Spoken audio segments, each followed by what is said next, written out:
చేస్తాడు. కానీ నువ్వు వాళ్ళ ఉన్నత స్థలాలను తొక్కటానికి పిలువబడ్డావు. నువ్వు తలగా ఉండటానికి పిలువబడ్డావు, తోకగా ఉండటానికి కాదు. ఈరోజు క్రైస్తవులు బతికేంటి? డోర్ మ్యాట్ ప్రతి ఒక్కడు వచ్చేది పూసిపోతాడు తొక్కిందల్లా. ఎందుకో తెలుసా? మతంలో ఆగిపోయావు కాబట్టి. మతం అనే ఈ ముసుగు విప్పి నిజమైన మనుష్యత్వం వైపుకు ప్రయాణం చేయి.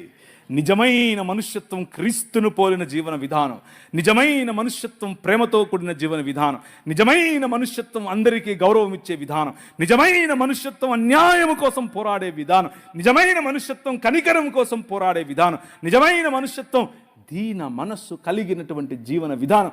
Come and work for your king. నీ రాజు కోసం పనిచేయి. అన్న పిలిచాడు, కాన్ఫరెన్స్కి వచ్చావు, కాన్ఫరెన్స్ అయిపోయింది, ఇంటికి వెళ్ళిపోతావు, అయిపోయా సల్ల. ఎప్పుడన్నా మీరు ఈ కాకినాడ రోడ్డు చూస్తే కనుక మధ్య మధ్యలో బాగలేదు, మధ్యలో రోడ్డు ఇలా ఇంకా అంత దుమ్ము ఉంటుంది. అట్లా కారు వెళ్ళిపోయింది అనుకో, దుమ్ము లేస్తుంది అని. ఒక్క 2 నిమిషాలకు అంత చల్లగా అయిపోతుంది, ఏముండదు. బస్సు వెళ్ళిపోయిన తర్వాత దుమ్ము లేస్తుంది. కాన్ఫరెన్స్ సమయంలో దుమ్ము లేస్తుంది లోపల. ఒళ్ళు గగ్రుపాట్. అన్న ప్రవీణ్ ఏం చెప్పాడో తెలియదు కానీ బలి చెప్పాడు. ఆయన అరిచిరిచి చెప్పాడు, ఏం చెప్పాడో కానీ మొత్తానికి బలి చెప్పాడు. లోపల ఉద్రిక్తత. 5 నిమిషాలు చల్లగా అయిపోయింది.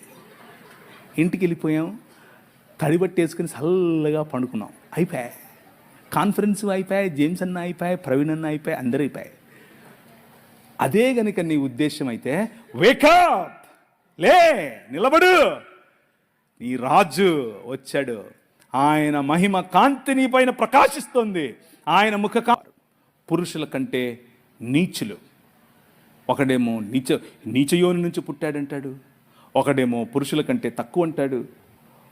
వీళ్ళందరూ ఒకరోజు ఎడారి ప్రాంతాలు, పొద్దున్నే స్నానం చేసుకోరు, అందుకని నీళ్ళు ఉండవు, సలిగి ఉంటుంది, స్నానం చేసుకోలేరు. పాపం సెంటు పూసుకొని వచ్చారు. అందరూ మసీదుకి వచ్చారు. అందరూ కలిసి మసీదుకి వచ్చి సెంటు పూసుకొని వస్తుంటే మొహమ్మద్ గారికి 3 అంటే ఇష్టం. రెండు చెప్తాను, 3 వద్దులేండి, బాగోదు, అది కొంచెం జుగుప్సగా ఉంటుంది. 2 చెప్తాను. ఆయనకు సెంట్ అంటే ఇష్టం, ఆయనకు గోట్ అంటే ఇష్టం. అంటే మేక గొర్రె కాదు, మేక మాంసం అన్న సెంట్ అన్న ఇష్టం ఆయనకు, సుగంధాలు. సెంటు పూసుకుని వచ్చారు పొద్దున్నే మసీదుకు. ఒకడు వచ్చి చెప్పాడు, మొహమ్మద్ గారు వీళ్ళు మసీదుకి వచ్చి ఇలా అని చెప్పి ఇలా వంగుతూ ఉంటే మాకు ఆగట్లేదండి, మేము అల్లాని చూడాలా వీళ్ళని చూడాలా అన్నాడు. ఈయన అన్నాడు,